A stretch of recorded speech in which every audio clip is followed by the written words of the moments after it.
Well, I did it. I did it, Felix. I had to get my coffee, and So I ran from back there, and it worked. Look at that, huh? Good Colombian roast, Felix. Good Colombian roast. Okay, so I hope you all got your code books out, because today is Tuesday, IAEI News Live, and we're talking services. Success, Vince. Success. Absolutely. Hopefully. How do I do this? There we go. Success. I did it. Salute, everybody. Good afternoon, Felix, David Englehart. Okay, so I have all of my code books here. And I do also have, I got to remember how to do this. I also, hey, Laura, my cousin's name is Laurel from in Omaha. Hello, good to see you.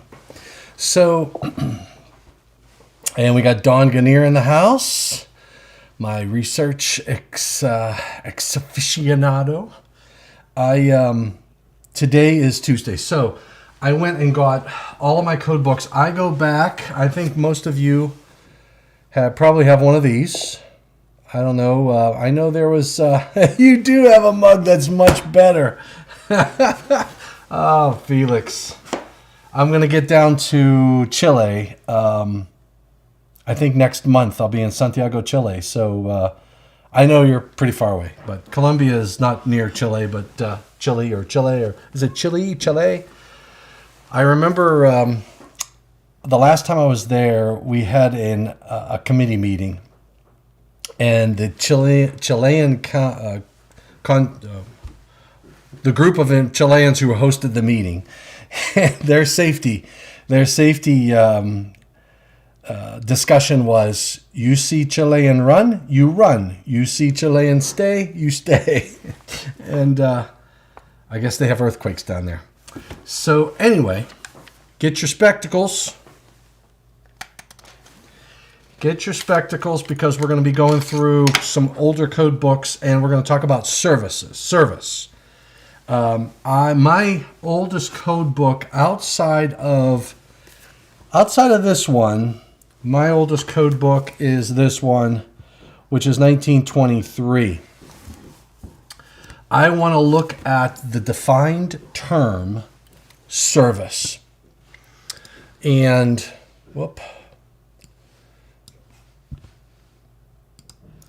I don't know. I think I am, I'm not sure if I went to, yes, a lot of mines in Chile, yes. And in fact, they follow 70E in the mines. I don't believe they do the National Electrical Code. I don't believe they do the National Electrical Code in Chile. I think it's more of an IEC market, international market. All right. So I have NFPA link that gets me back so far, not as far as I would like it to, but it gets me back to, if I go to NEC. So if you've never done this, let me pull this over here. If you have never done this before, that might work. Yep. So this is NFPA link. And if I call up the 2023 edition of the code book, which is kind of cool, and I go change edition, look at this. I can go all the way back to the 2008 edition of the book. This little puppy right here. I liked the 2008 edition because it was black and red, and I just I liked the color scheme. And this was the first edition that I used the tabs. I tabbed all of mine. Actually, it wasn't the first edition. I used the tabs. Oh yeah, it was the first edition. There's the 2011 I tabbed, and then the 2014 I tabbed, and then after that it just fell apart. But I want to talk about services. So, if you think about a service, when you look at the 2023 edition of the National Electrical Code, defines a service as LMNOPQRS. The conductors and equipment connecting the serving utility to the wiring system of the premises served. The immediate thing that slaps you in the face is the fact that the word utility, serving utility, is in the definition. So we immediately relate the term service to a utility. It wasn't always that way. I would argue historically it wasn't as, I put it this way, and here's something that I think we all have to understand.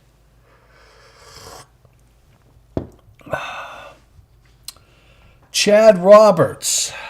Well, before I get this, how long have I been involved in codes and standards? Well, I'll tell you what, Chad. When I got out of college, I didn't know, I wasn't introduced to the National Electrical Code till I got out of college, and I got on designing systems. And even when I designed systems, I didn't quite understand the National Electrical Code as I do today due to my engagement with the IAEI. Back then, I had a job to do, and the National Electrical Code was a speed bump. It was a brick wall at sometimes. And I would blindly do things following my the PE that I worked under. So I did not actually start to engage in the National Electrical Code. I would argue, I think back to the 2002. I started working at Eaton in 96. I graduated in 90. So I graduated college in 90. I worked at Gilbert Commonwealth architectural engineering firm for 5 years. I started working at Eaton in 96, and I worked supporting the product lines, advanced products. So I was an application engineer for advanced products like relays and PLCs and things like that. And then I became a product manager, and I still didn't get involved with codes and standards until I got into residential products, and that's when I got involved. And I would say it goes back to probably the 2002 or the 2005 code cycle. I wasn't on a code panel back then, but I started to go to all of the meetings. I was a fly on the wall in a lot of meetings back then. And I sort of liked that even more because I would sit there and take notes as if I was sitting at the table, listening, analyzing, all that jazz. So it's been a while, Chad. It has been a while. So service is associated with a utility. But back in the day, when I say back in the day, I'm going to go as early as the 2023 edition of the code book. The term service did not have the word utility in it. But I think we have to always understand, no matter what it is, some people, no matter what book you're reading historically, Bible is a good one. You've got to understand what it was like back then when that book was written. So if I think about 1923, we didn't have, so 1923, the rules in brief. There's a rules in brief. They've got generators, motors, switchboards, generator room wiring, outside wiring, transformers, grounding, inside wiring, circuit breakers and fuses, switches, pendant lamps, waterproof pendants, portable lamps, especially hazardous places, napping rooms? What the heck is that? Listen to this. Especially hazardous places, such as picker and carding rooms, napping rooms, dust chambers. It says, for incandescent lamps in these more hazardous places, an excellent pendant can be secured by using approved reinforcing flexible. Where does the napping room? I mean, that sounds like my living room. I take naps in there all the freaking time. Storehouses, telephone call bell, and similar circuits. So if I just read those are the rules in brief.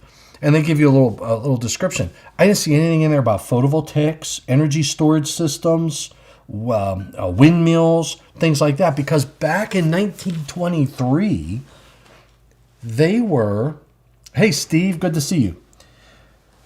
They were more worried about, they didn't have these things that we have today. They didn't have electric, I can't say they didn't have electric vehicles because there were electric vehicles back in the 1800s, but they didn't have electric vehicle charging equipment in residential dwelling units, and it wasn't something that we were seeing in scale like we are today. Okay? So put yourself in the mindset of 1923. When was the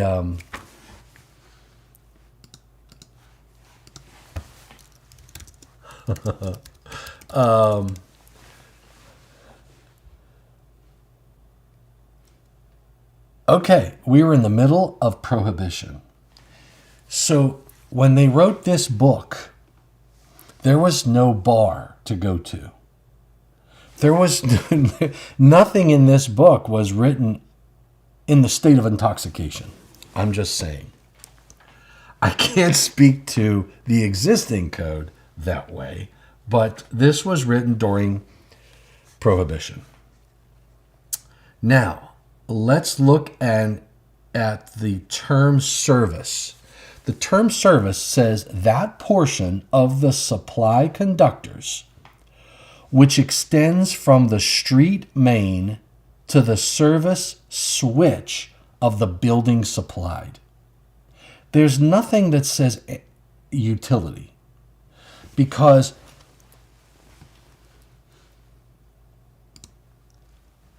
the nap is the fuzzy textured surface on a fabric created by raising the fibers on the cloth, giving it a soft and plush feel. So likely a class 3 location. Well, here it was. See, here I am thinking it's where you go to take a nap. We go to take a nap. I never even thought about a fuzzy. Now, I wrap myself in a fuzzy textured surface when I take a nap. But this goes to my point, Dawn. You've got to understand the mindset back in the day. When we talk in here about that portion of the supply conductors which extends from the street main, we knew if you said that to somebody in 1923, they'd say that's the utility. That's power coming from the utility, because you didn't see power in general coming from the street main that was not from a utility. I mean, it makes sense to me. So here we have in 1923, keep in mind, there is no reference. Public utility, that's a good point. Felix, that is a very good point. What? Let me look at Article 230. What does Article 230 in the 23? Because here's my thought process, Felix. Services is Article 4. No overhead service, no underground service from the subway doesn't say anything in here about a public utility. I would assume that the utility is governed by the PUC Commission, Public Utilities Commission. So I would say it's a public utility, government or public owned. That's a very good. It's such a simple. I love these. I love these. When you get a question like that from a very smart individual, it's like that is a deep statement right there. A question: is that a public utility? I would argue that yes, it is a public utility, and I'd have to do some digging in that regard. But we'll explore that one, Felix. There's nothing in the 2023 or 1923 edition that screams public. In fact, I don't see anything in Chapter 4 that speaks to utility at all. The surface of porcelain knobs or cleats is not free from moisture during a rain, and they are, therefore, of practicality no use as insulators in wet weather on exterior of buildings. I don't see anything here that speaks to the word utility. They just said from the street. That's all it says.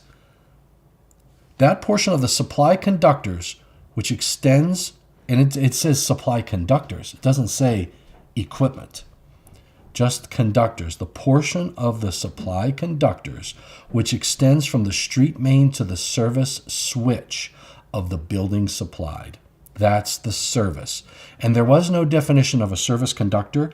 There was no other definition that had the word service in it. And I say that, I just want to make sure that there's no other word that has the word service in it. So that is the definitions. The defined terms was the front of one page and the back of the other. So that's the only definition when it comes to service. So we know there's no direction of flow of current discussed. There was no discussion of equipment other than supply conductors. All right? So that's 23. Now, I'm going to go to my next edition of the book.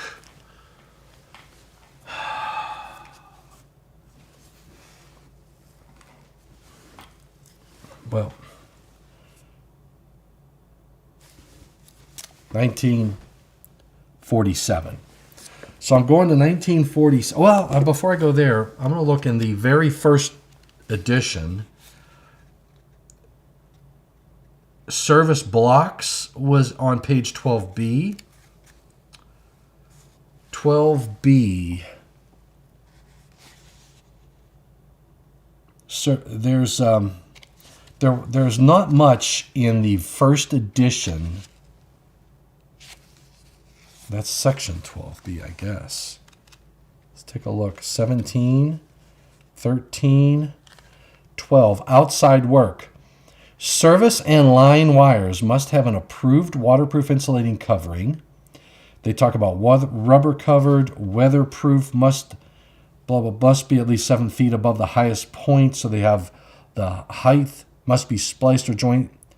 But there's nothing that, and they have trolley wires, etc. These are all outside wires. And then they have inside work. So they had outside work, they had inside work. And then you have general suggestions. So, but in any case, not much. Now let's take a look at the defined term services in the 1947. I go from 23 to 47. It's utility identified as not in the scope of... Yeah, that's right. It's not in the scope of the NEC. Okay. In Article 100 of the 47 book, the term service takes a twist. They added some language. In fact, I believe they added the language in the 1940 edition of the code. service. Remember, 1923 said the portion of the supply conductors which extends from the street main to the service switch of the building supplied. And I can imagine the discussions and debates that occurred. Street main. What is a street main? What if I have all these other examples, right?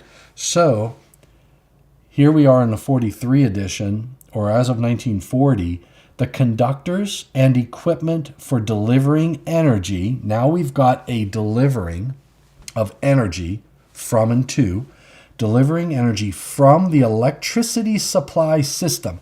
So we went from actually 1940. I have the language from 1940. I'm not sure where I got it. 1940. Where did I get that 1940 at? Is that over here? I got 1953. Well, I have the 1940 language.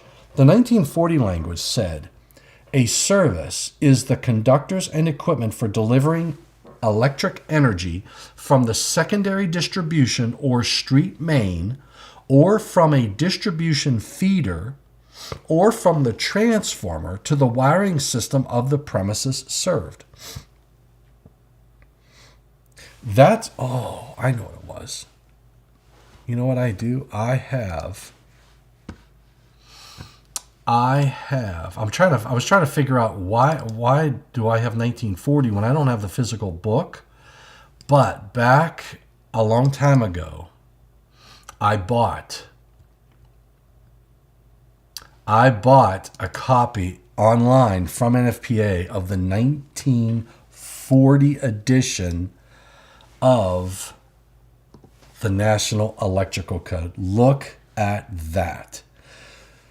So in 1940, the language said, a service is the conductors and equipment for delivering electric energy from the secondary distribution or street main. Remember, before it said supply conductors which extend from the street main to the service switch. Now it's conductors and equipment, so they threw equipment in there for delivering electric energy from, and now I've got a from and to discussion, secondary distribution, because they realized probably in New York, they probably started to do secondary network applications, secondary network systems, where you didn't have a transformer outside, you had what they called a secondary network.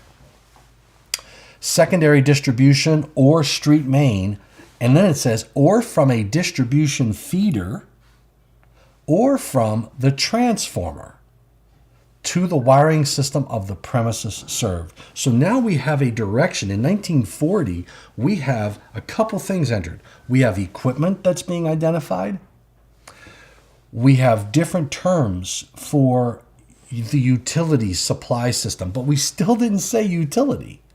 The word utility does not appear in service in 1940. From the secondary distribution or street main, or from a distribution feeder, or from the transformer to the wiring system of the premises served. So now we have the introduction of the flow of current. We have the introduction of things other than a conductor, but we also have a description of what somebody would call a utility distribution system, whether it be a secondary network, a transformer outside on a pole, and they call it a feeder, because what if there's a fuse on the top of that pole and there's a conductor that comes down and it's still owned by the utility? Now it's a feeder, but it's still a utility. All right, so now if I go to 47, in 1947, this version of the code book, in 1947 through 1990, the language that was in the book for Article 100 service, You gotta love this. They added more terms. So we have, I wonder if we added it in 1940. Let's take a look at other terms that may have been in okay, we did. In 1940, we had service cable, which is service conductors made up in the form of a cable. Service conductors, that portion of the supply conductors which extends from the street main or duct or from transformers to the service equipment of the premises supplied. And they included in there for overhead conductors, this includes the conductors from the last line pole to the service equipment. That was not in the 23 edition of the code.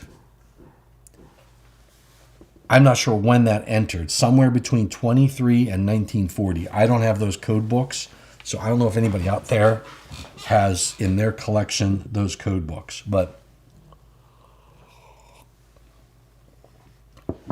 And then you had service equipment, the necessary equipment, and you had service raceway. So now we went from a single term, service, and then in 1940 we had service cable, service conductors, service drop, service entrance conductors.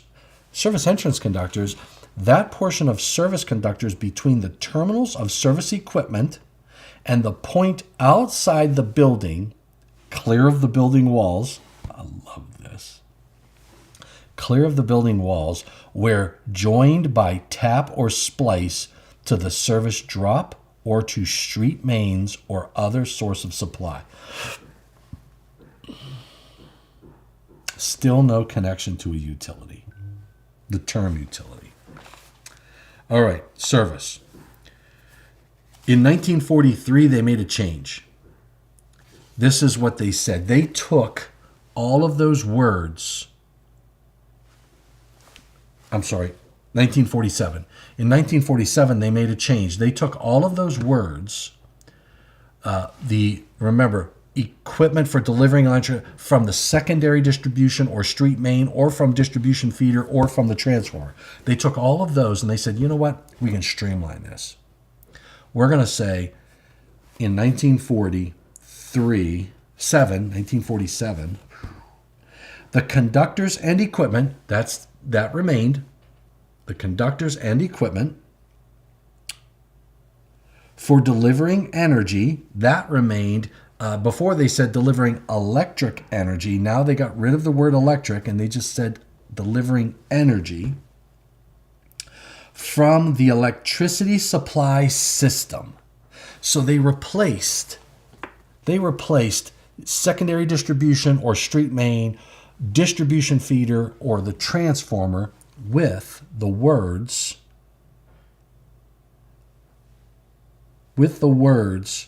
electricity supply system. Again, not a defined term. There is no defined term, electricity supply system. There is no defined term, electricity supply system, in this book. So they consolidated. They probably had debates and discussions. I can just picture it. All the different examples. The very beginning, street mains. Absolutely, Felix. You're absolutely right. Street mains, the very beginning. Absolutely. I can imagine that they had those debates and discussions about whether or not secondary distribution or street main or from a distribution feeder or from a transformer. They probably had all these other scenarios and they just said, look, let's make it generic. I'm guessing. I don't know. The equipment for delivering energy from the electricity supply system to the wiring system of the premises served. So they simplified the definition. Now, in 47, you had service conductors that still said that portion of the supply conductors which extends from the street main or duct or from transformers to the service equipment. That didn't change. You had service drop. You had service entrance conductors. Service equipment has a little star by it. The necessary equipment, usually consisting of circuit breakers or switches and fuses and their accessories, located near point of entrance of supply conductors, blah, blah, blah. And you had service raceway. And so the same similar terms. Dawn says, given that utility is typically read as meaning regulated public utility, there is a problem with most generation no longer owned by a regulated. Well, okay, so here's the thing. Where does that, when you say typically read as meaning regulated public utility, I don't know if there's anything in the National Electrical Code that says that. We'll take a look, though. There was a supplement. Here's the other thing is there was this supplement that was on the back of this thing. And I don't see anything in here. Services exceeding 600 volts. I even have the little supplement that came with it. There it is. And it was taped to the back of this one. So those go together. All right. So that's 47. So we've been through 23. And we're into 47. All right. So that definition remained. The conductors and equipment for delivering energy from the electricity supply system to the wiring system of the premises served through 1990. If I go to the 1990 code, if I go to the 1990 National Electrical Code, and I go to services, labeled service. The conductors and equipment for delivering energy from the electricity supply system to the wiring system of the premises served. They had, in 1990, you had service cable and conductors, service drop, service entrance conductors overhead, underground, service equipment, service lateral. Those were the service related items. Now, I wonder,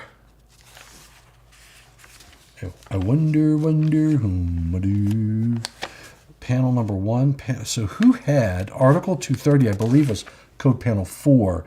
Yeah, Code Panel 4 was Article 225, 230, 240, and 780. And some of the names on here, we had, the chair was Glenn W. Koch, Tampa Electric Company, so it was a utility person. You had George Oakley was busman, alternate to Paul Gubani. Man, we have a whole lab named after Gubani. State of Oregon was Greg Strombeck. Witt Pollock, Robert Pollock, Underwriters Laboratories. Albert Reed from New York Board of Fire Underwriters. Oh, man, you look at the names. John Strickland, State of Idaho, represented the International Association of Electrical Inspectors. That's pretty cool. That is pretty cool. You had Barry for Texas Electric, Hugh Butler from Southwire, Union Carbide, Robert Deaton. Wow, you had a lot of... Westinghouse was Ron Witt. Is it Roger Witt? R. Witt, W-H-I-T-T, alternate to Fisher. Square D was Don Fisher. Oh, we had two Fishers, D.G. Fisher. They represented NEMA, National Electrical Manufacturers Association. So you had a Square D guy and a Westinghouse guy, Robert Davis. All right, so that is that's what they had in 1990.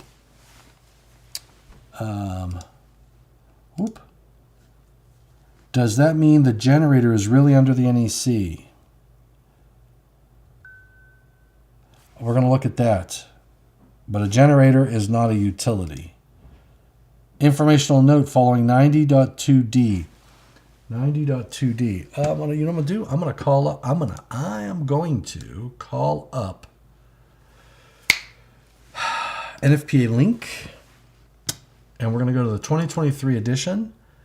90, Article 90, 90.2, installations not covered, D. Installations under the exclusive control of an electric utility. It doesn't say publicly PUC governed or anything like that. So anyway, so electricity supply system was later for many NEC.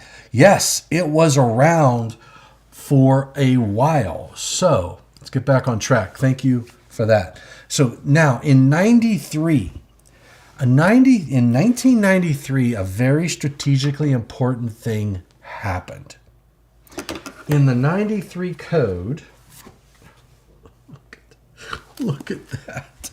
I think the 1990 edition was my first code book. It wasn't this book.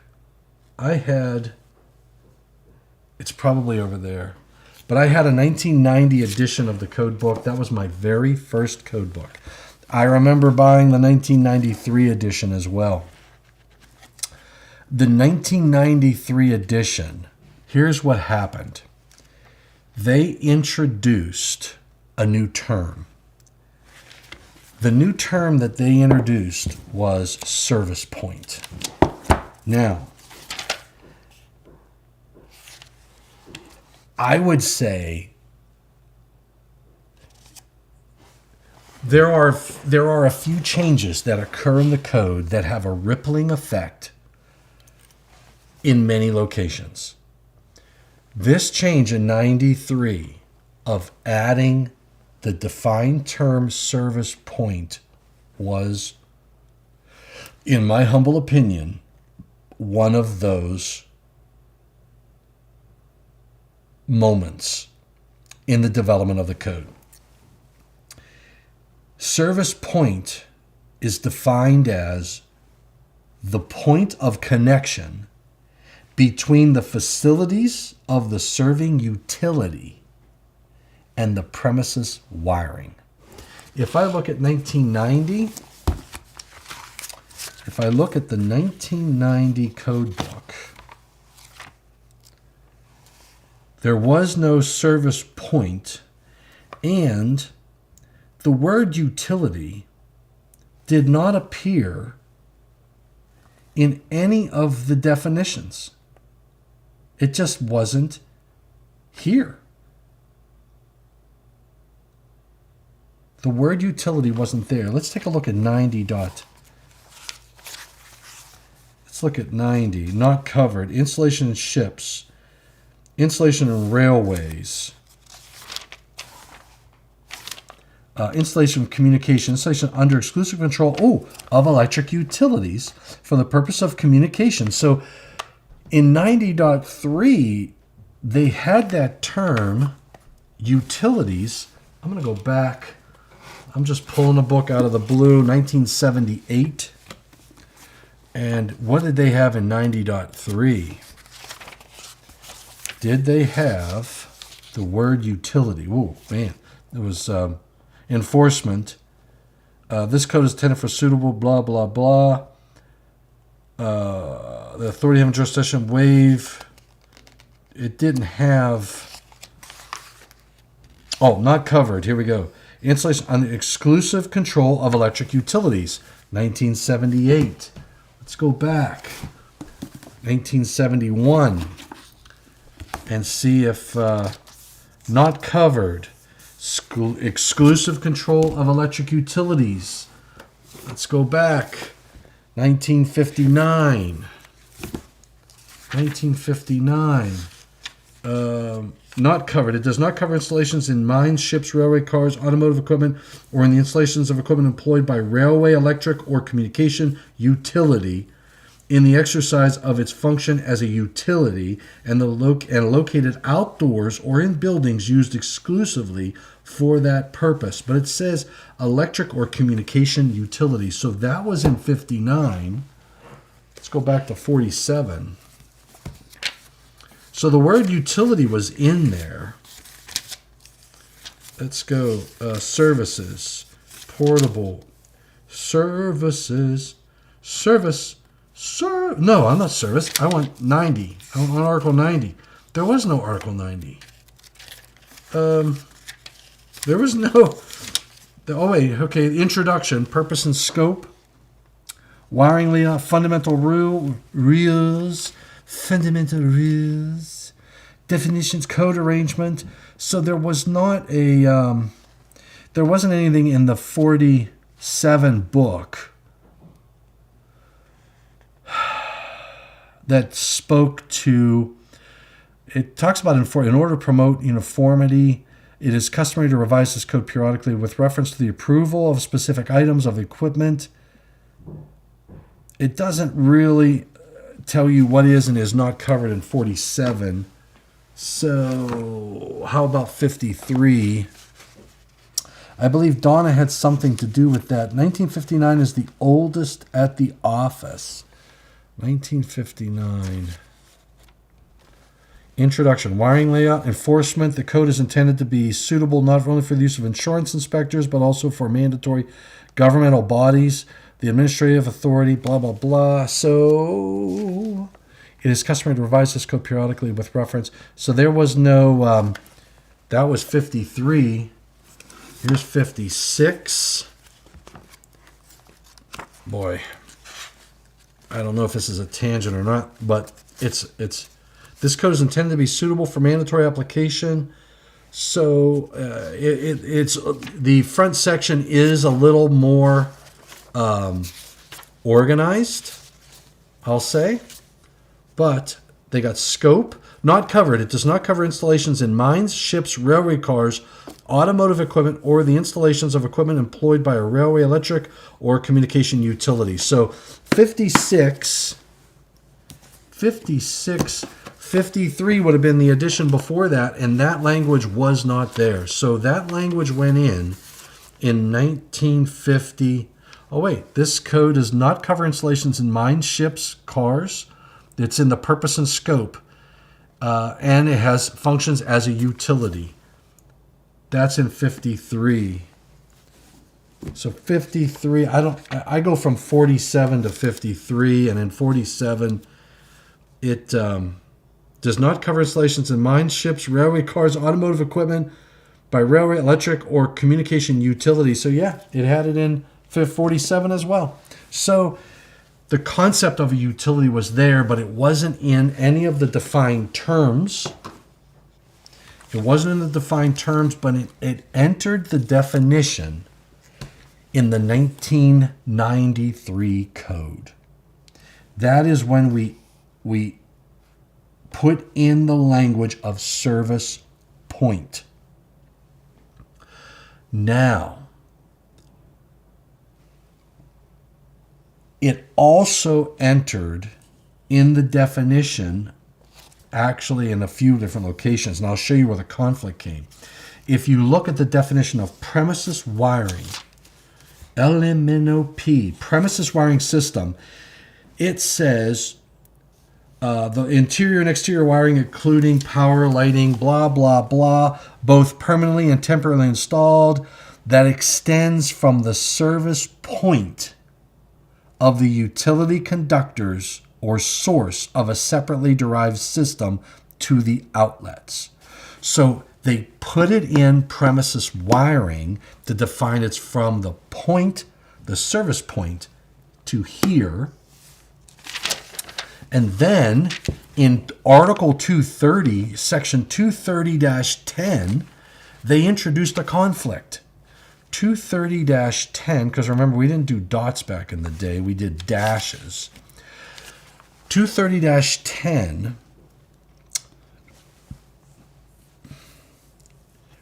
Now, we have a defined term in Article 100 for the service conductors. Service conductors, and they have not changed. Service conductors are the supply conductors that extend from the street main or from transformers. Get this, 93 code, from the street main or from transformers to the service equipment of the premises supplied. Then we go back to 230. 230-10 is titled Service Conductors. And it says, the conductors from the service point to the service disconnecting means shall be considered service conductors. Now there's a shall there.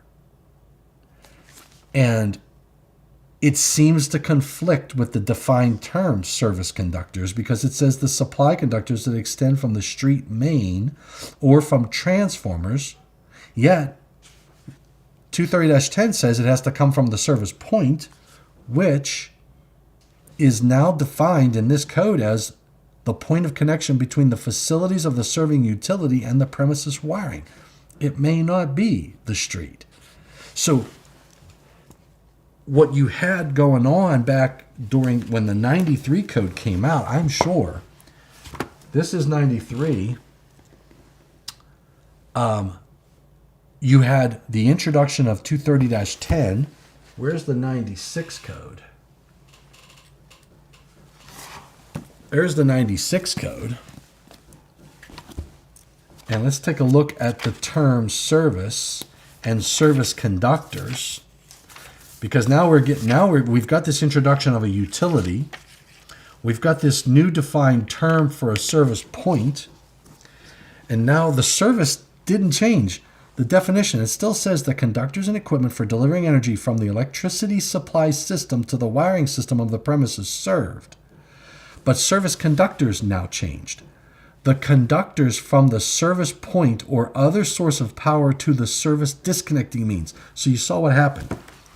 The 93 code created a 230-10. The 96 code said, hey, we got a conflict. Let's go to 230-10 and see what did they do about that. 230-10. 230-10. 230-10. It's gone. So now they said we can get rid of 230-10 because we're going to define a service conductor and all will be well with the world. So they removed 230-10, reconciled it with the defined term for service conductors, but yet the definition of a service still did not change. But I'm sure you went to IAEI meetings back in 96 and 97 and 98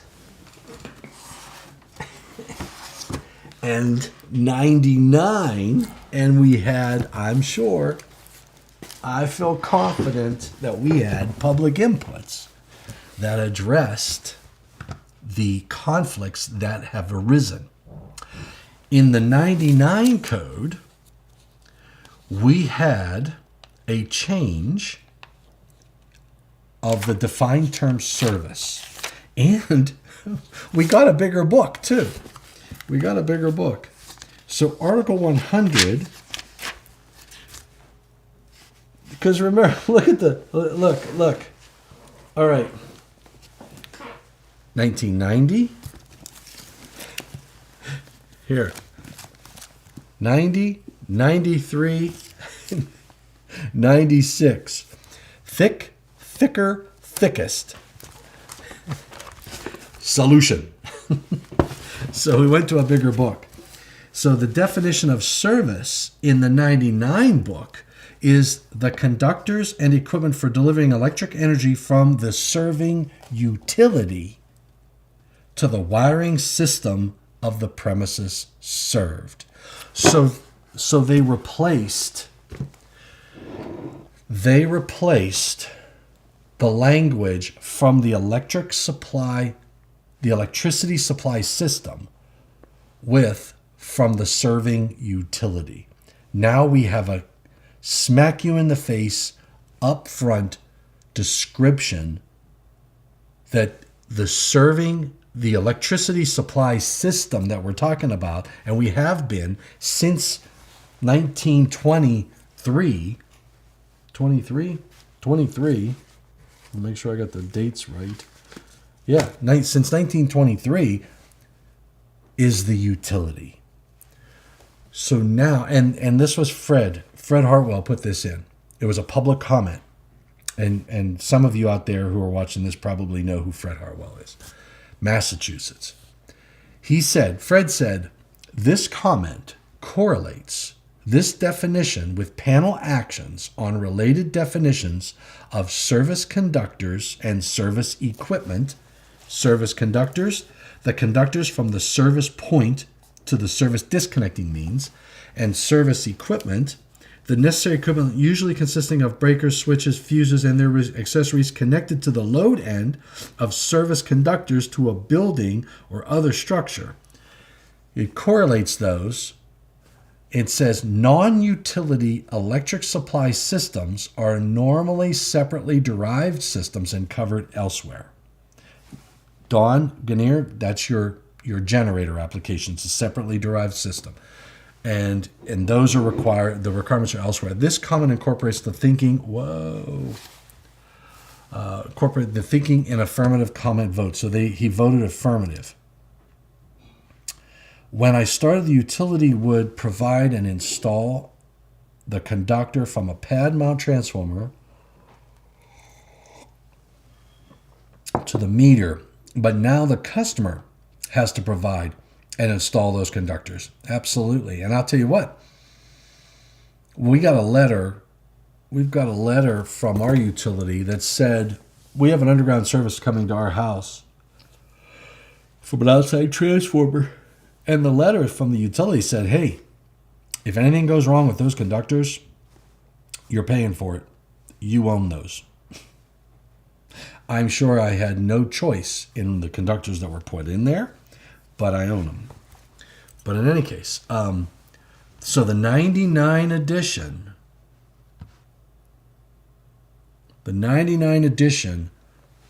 changed a bunch of terms because we included the service point. And then if you go back to 230, you got all these requirements. So now, from a 99 perspective, I'm sure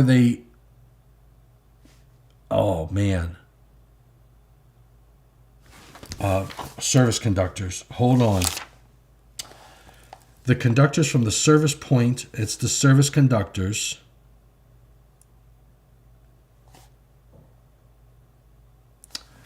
'99, let's look at 96, service conductors. Service conductors. I remember there was another point. Service conductors, there it is. So in 96, another change.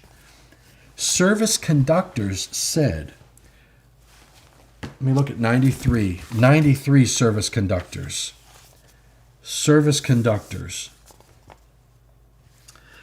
In 93, it said the supply conductors that extend from the street main or from transformers to the service equipment of the premises supplied. Now, we know today that when they say extend street main or from transformers, we're talking about the utility transformer. In 96, a change that was made to service conductors. It said the conductors from the service point, and here's the kicker, or other source of power to the service disconnecting means. Well, another source of power could be a generator. Another source of power could be photovoltaics. Another source of power could be an energy storage system. So, I'm sure at those IAEI meetings after the release of the 96 edition, they were probably going, wait a second, does that mean this generator now is a service conductor? And I'll bet you that is why there are still some in the industry that will look at the generator and say those are service conductors. I don't know if it has anything related to that, but I know that that's the case.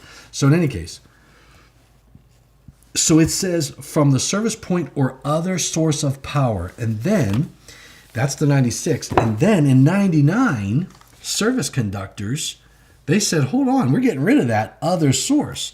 And in 99, it says the conductors from the service point to the service disconnecting means. That, for service conductors. The term service still said the conductors and equipment for delivering electric energy from the serving utility to the wiring system of the premises served. That didn't change. But service conductors had a little journey there. They had a little sidestep. They said, hey, it's any source. And they went back and, nope, just from the service point. Forget about that other stuff we said last cycle about, any source. So that little diversion there was like throwing it in third gear and spinning those wheels. You had that little shift and shimmy, and you took off. But they got it right. Hold on. Correction. Dashes turn into dots in the O2. Yes, they turned into dashes to dots, baby. I remember when that happened. I was talking about the utility generation, not... Oh, okay. My point is the generation is no longer owned by a public utility as a result of deregulation. I see what you're saying. So you're saying, Dawn, because of deregulation, the generation portion, the transmission and distribution, is a utility function, but the generator, I worked at Crystal River Unit 3. Which is a nuclear station down in Florida, Crystal River, Florida, and it had a generator, and you're saying that was before deregulation. I get you. I gotcha. I'm with you. I'm buying what you're selling. I'm catching what you're pitching. I'm hitting what you're slapping. Greetings from Tom and all. Robert from Omaha, just popping in for a quick hello. Starting class in 6 minutes. All right. Catch you later on the flip-flop. Thank you, Robert from Omaha. All right. So now 99, so we know that I think the 93 edition was strategically important, the 96 edition, and then the 99 edition, and now the 2020 edition. The 2020, what time is it? Oh, I got 2 minutes. Okay, 2020 edition. So another big change. The big change in 2020 was the battle that ensued between the photovoltaic alternative energy solutions and those who own services. Panel 4, who then now owned photovoltaics and things like that, put in a new defined term for power source output circuit. And in the 2020 edition of the code, I don't have a clear distinction. The way they defined the power source output conductor left the industry confused, in my humble opinion, based upon what I witnessed out at IAEI meetings. The power source output conductor output circuit is defined as the conductors between power production equipment and the service or distribution equipment. So, if I define the service as the utility, if I have a conductor that comes from a PV system and connects to the line side of the service disconnecting means to the service, they're saying that's not a service conductor, it's a power source output circuit. And you follow the rules in 705 or 690 or whatever, I think it was 705, for how to protect and how to govern those. Panel 10 said, hold on, we're changing the definition of a service. They said, instead of a service being the conductors and equipment for delivering electric energy from the serving utility to the wiring system or premises served, they changed it to the conductors and equipment connecting the serving utility to the wiring system of the premises served. So no longer in the definition of service do we have a flow of energy from and to. We simply have, this is what it is. And that created an issue and a conflict, because now I was in I think it was Michigan. I remember Michigan. I was in Michigan doing a presentation on services, and I literally had half of the room saying those are service conductors, the other half of the room saying those are power source output circuits, and they went back and forth and fought. And then what happened in 2023? The definition of service hasn't changed, but the requirements, the power source output conductors or circuits no longer is there, saying that it's connecting to the service, and now we added clarity for what is a service conductor, and all of these other, anything connected on the line side of the service disconnected means service conductors, service equipment, etc. We clarified all of that. So that's sort of the journey of how we got to where we're at. We went back to 1923, Laurel. We went back to 1923. I dust off all my books. I still have some unanswered questions. When did the term service enter the National Electrical Code? I'd love to know if anybody has input on that one. And that's all I have to say about that. So hopefully that was helpful, and I hope that you got something out of our call today. I now have to jump on another call. Thanks for everything. Thanks for what you do for the industry. Thanks for what you do for electrical safety. Remember to stay safe, and please stay healthy. See you next time. Yummy fudge from Utah.